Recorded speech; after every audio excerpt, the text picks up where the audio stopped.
ਅਗਲੀ ਖਬਰ 'ਤੇ ਚਲੀਏ। ਵਾਸ਼ਿੰਗਟਨ ਪੋਸਟ ਰਿਪੋਰਟ ਕਰ ਰਿਹਾ ਵੀ ਪੈਂਟਾਗਨ ਨੇ ਇੱਕਦਮ ਜਿਹੜੇ ਆ ਟਰੂਪ ਡਿਪਲੋਏ ਕਰਨੇ ਸੀ ਯੂਰਪ ਦੇ ਵਿੱਚ, ਖਾਸ ਕਰਕੇ ਪੋਲੈਂਡ ਦੇ ਵਿੱਚ, ਉਹਨਾਂ ਨੂੰ ਡਿਪਲੋਇਮੈਂਟ ਕਰਨ ਤੋਂ ਕੈਂਸਲ ਕਰ ਦਿੱਤਾ ਹੈਗਾ ਆ। ਕਿਉਂਕਿ ਟਰੰਪ ਐਡਮਿਨਿਸਟ੍ਰੇਸ਼ਨ ਦੀ ਜਿਹੜੀ ਫਰਸਟ੍ਰੇਸ਼ਨ ਆ ਨਾਟੋ ਨੂੰ ਕਰਕੇ, ਇਰਾਨ ਜੰਗ ਨੂੰ ਪੇ ਨਾਟੋ ਦੇ ਕਿਸੇ ਵੀ ਮੁਲਕ ਨੇ ਜਿਹੜੀ ਸਪੋਰਟ ਨਹੀਂ ਕੀਤੀ ਹੈਗੀ। 4000 ਤੋਂ ਵੱਧ ਜਿਹੜੇ ਟਰੂਪ ਸੀਗੇ ਉਹਨਾਂ ਨੇ ਪੋਲੈਂਡ ਦੇ ਵਿੱਚ ਸਰਵ ਕਰਨਾ ਸੀ। ਤੇ ਯੂਰਪੀਅਨ ਯੂਨੀਅਨ ਦੇ ਮੁਲਕਾਂ ਦਾ ਨਾ ਕਰਨਾ ਤੇ ਅਸੀਂ ਵਾਰ ਦੇ ਵਿੱਚ ਤੁਹਾਡਾ ਪਾਰਟ ਬਣਾਂਗੇ, ਉਹ ਇਸ ਦਾ ਕਾਰਨ ਦੱਸਿਆ ਜਾ ਰਿਹਾ ਹੈਗਾ। ਕਹਿੰਦੇ ਵੀ ਫੌਜੀ ਤੇ ਜੋ ਇਕਵਿਪਮੈਂਟ ਸੀ ਸੈਕੰਡ ਆਰਮਰਡ ਬ੍ਰਿਗੇਡ ਕੰਬੈਟ ਟੀਮ ਦਾ, ਫਸਟ ਕੈਲਵਰੀ ਡਿਵੀਜ਼ਨ ਦਾ, ਉਹ ਆਲਰੇਡੀ ਪੋਲੈਂਡ 'ਚ ਪਹੁੰਚ ਚੁੱਕਾ ਸੀ। 9 ਮਹੀਨੇ ਉੱਥੇ ਡਿਪਲੋਏ ਕੀਤੇ ਨੂੰ ਹੋ ਚੁੱਕੇ ਆ। ਪਰ ਹੁਣ ਹੋਰ ਜਿਹੜੇ ਡਿਪਲੋਏ ਕਰਨੇ ਸੀ ਤੇ ਉਹਨਾਂ ਨੂੰ ਜਿਹੜਾ ਨਾ ਕਰ ਦਿੱਤਾ। ਸੋ ਜਿਹੜੇ ਯੂਐਸ ਦੇ ਮਿਲਟਰੀ ਦੇ ਲੀਡਰ ਆ ਯੂਰਪ ਦੇ ਵਿੱਚ, ਉਹ ਕਹਿੰਦੇ ਵੀ ਇੱਕ ਤਾਂ ਇੱਕਦਮ ਹੀ ਉਹਨਾਂ ਨੂੰ ਝਟਕਾ ਲੱਗਾ ਵੀ ਦੇ ਵਰ ਕਾਟ ਆਫ ਗਾਰਡ ਇਸ ਡਿਸੀਜਨ ਤੋਂ।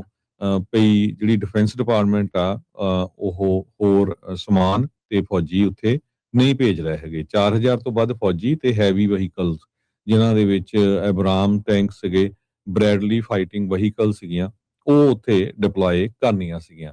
ਟਰੰਪ ਉਹਨਾਂ ਨੇ ਇਸ ਮਹੀਨੇ ਦੇ ਸ਼ੁਰੂਆਤ ਦੇ ਵਿੱਚ ਪੈਂਟਾਗਨ ਨੂੰ ਇੰਸਟਰਕਟ ਕੀਤਾ ਸੀ ਵੀ 5000 ਤੋਂ ਵੱਧ ਜਿਹੜੇ ਫੌਜੀ ਆ, ਯੂਐਸ ਟਰੂਪਸ ਆ, ਉਹ ਜਰਮਨ ਤੋਂ ਵੀ ਅਸੀਂ ਵਾਪਸ ਬੁਲਾ ਰਹੇ ਹੈਗੇ ਆ। ਕਿਉਂਕਿ ਜਰਮਨ ਦੇ ਚਾਂਸਲਰ ਫਰੈਡਰਿਚ ਮਰਜ਼ ਦੇ ਨਾਲ ਵੀ ਜਿਹੜੀ ਲੜਾਈ ਆ ਆਪਾਂ ਕਹਿ ਸਕਦੇ ਆ, ਉਹ ਚੱਲ ਰਹੀ ਹੈਗੀ ਟਰੰਪ ਉਹਨਾਂ ਦੀ। ਤੇ ਯੂਰਪੀਅਨ ਐਲੀਜ਼ ਦੇ ਜਿਹੜੇ ਹੋਰ ਮੁਲਕ ਵੀ ਹੈਗੇ, ਉੱਥੋਂ ਵੀ ਬੁਲਾਉਣ ਦੀ ਜਿਹੜੀ ਗੱਲਬਾਤ ਆ ਉਹ ਚੱਲ ਰਹੀ ਹੈਗੀ ਆ। ਸੋ ਜਰਮਨੀ ਇੱਕ ਤਰ੍ਹਾਂ ਦੇ ਨਾਲ ਵਾਈਟਲ ਹੱਬ ਸੀ ਯੂਐਸ ਆਪਰੇਸ਼ਨ ਦੇ ਲਈ ਇਰਾਨ ਦੇ ਅਗੇਂਸਟ, ਜਿੱਥੇ ਉਹਨਾਂ ਦੇ ਅਮਰੀਕਾ ਵਾਲਿਆਂ ਨੇ ਹਸਪਤਾਲ ਵੀ ਟੈਂਪਰੇਰੀ ਬਣਾਏ ਹੋਏ ਸੀ ਉਸ ਮੁਲਕ ਦੇ ਵਿੱਚ, ਜਿੱਥੇ ਕਿ ਫੌਜੀਆਂ ਨੂੰ ਜਿਹੜਾ ਟਰੀਟ ਕੀਤਾ ਜਾ ਸਕੇ। ਪੋਲੈਂਡ ਦੇ ਸਪੋਕਸਪਰਸਨ ਨੇ ਇਸ ਇਸ਼ੂ ਦੇ ਉੱਤੇ ਬੋਲਣ ਤੋਂ ਜਿਹੜਾ ਆ ਨਾ ਕਰ ਦਿੱਤੀ ਹੈਗੀ ਆ, ਖਾਸ ਕਰਕੇ ਪੋਲੈਂਡ ਟਰੂਪ ਕੈਂਸਲੇਸ਼ਨ ਦੇ ਸਬੰਧ ਦੇ ਵਿੱਚ। ਸੋ ਡਿਫੈਂਸ ਡਿਪਾਰਟਮੈਂਟ ਨੇ ਕਿਹਾ ਵੀ ਅਸੀਂ ਸਟ੍ਰੈਟੇਜਿਕ ਪਲਾਨਿੰਗ ਕਰ ਰਹੇ ਹਾਂ, ਵੱਖ-ਵੱਖ ਮੁਲਕਾਂ ਦੇ ਵਿੱਚ ਕਿਸ ਤਰ੍ਹਾਂ ਜਿਹੜੇ ਟਰੂਪਸ ਆ ਉਹਨਾਂ ਨੂੰ ਘਟਾਉਣਾ ਹੈਗਾ। ਸੈਨੇਟਰ ਜੇਨ ਸ਼ਹੀਨ ਡੈਮੋਕ੍ਰੇਟ ਨਿਊ ਹੈਮਸ਼ਾਇਰ ਦੇ ਆ, ਸੈਨੇਟ ਆਰਮ ਸਰਵਿਸਿਜ਼ ਕਮੇਟੀ ਦੇ ਮੈਂਬਰ ਵੀ ਆ। ਉਹਨਾਂ ਨੇ ਇਹ ਕਿਹਾ ਵੀ ਇਹ ਜਿਹੜੀ ਡਿਪਲੋਇਮੈਂਟ ਕੈਂਸਲ ਕੀਤੀ ਗਈ ਹੈ ਬਹੁਤ ਟਰਬਲਿੰਗ ਹੈਗੀ ਆ, ਇਟਸ ਰੀਅਲੀ ਟਰਬਲਿੰਗ।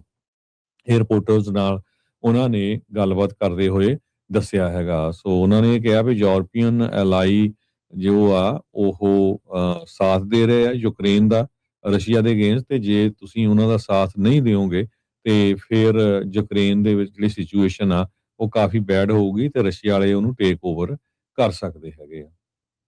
ਜੀ, ਬਿਲਕੁਲ। ਅੱਛਾ